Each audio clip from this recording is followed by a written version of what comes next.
Israel पर Hamas ने शनिवार को जो अचानक हमला बोला था, उससे अब तक यहूदी देश निपट नहीं पाया है। हमास के हमले में अब तक कम से कम 900 इजरायली मारे गए हैं। इस हमले में अमेरिका, ब्रिटेन, थाईलैंड, नेपाल समेत कई अन्य देशों के नागरिकों की भी मौत हुई है। इजराइल ने भी गाजा पट्टी पर हमले शुरू कर दिए हैं और अब तक करीब 700 फिलिस्तीनी मारे गए हैं।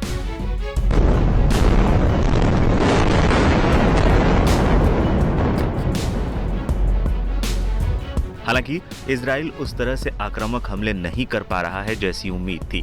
इसकी वजह यह है कि हमास ने उसके कई नागरिकों को बंधक बना लिया है और उनका इस्तेमाल ह्यूमन शील्ड के तौर पर कर रहा है। हमास ने इसके संकेत भी दिए हैं कि वो लंबी जंग के लिए तैयार है। बेरूत में रह रहे हमास के आतंकी अली बराकेह ने कहा है कि हम लंबे युद्ध के लिए तैयार हैं। उन्होंने कहा, हमारे पास रॉकेटों और मिसाइलों का बड़ा जखीरा है जो काफी दिनों तक चलने वाला है। अली बराकेह ने कहा, हमने इस युद्ध के लिए अच्छे से तैयारी कर रखी है। हर स्थिति के लिए हम तैयार हैं और लंबा युद्ध होगा तो उसमें भी कोई दिक्कत नहीं है। यही नहीं, उसने अपने खूंखार इरादे जाहिर करते हुए कहा कि हम बंधक बनाए गए लोगों का इस्तेमाल इजराइल की जेलों में बंद फिलिस्तीनी नागरिकों को छुड़ाने के लिए करेंगे। अली बराकेह ने कहा, हमारे कुछ लोग अमेरिका की जेलों में भी बंद है। दरअसल गाजा पट्टी में हमास के आतंकियों ने करीब 100 लोगों को बंधक बना रखा है।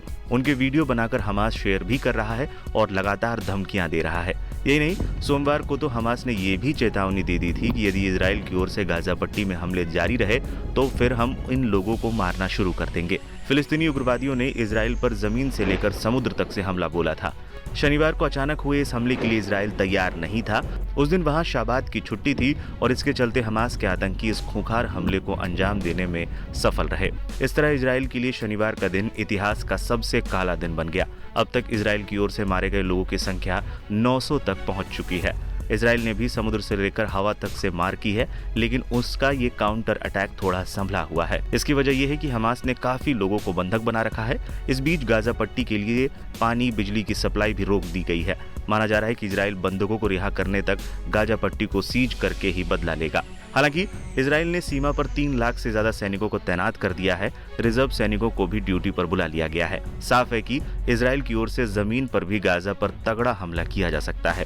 खबर है कि गाजा पट्टी में सुरंगों और बेसमेंट्स में आतंकी बंधकों को लेकर छिपे हैं। ऐसे में इन लोगों को छुड़ाते हुए आतंकियों से निपटना एक बड़ी चुनौती है। अली बराकेह ने कहा है कि हमारा ये हमला इतना सीक्रेट था कि हमास के भी चंद लोगों को ही इसके बारे में पता था।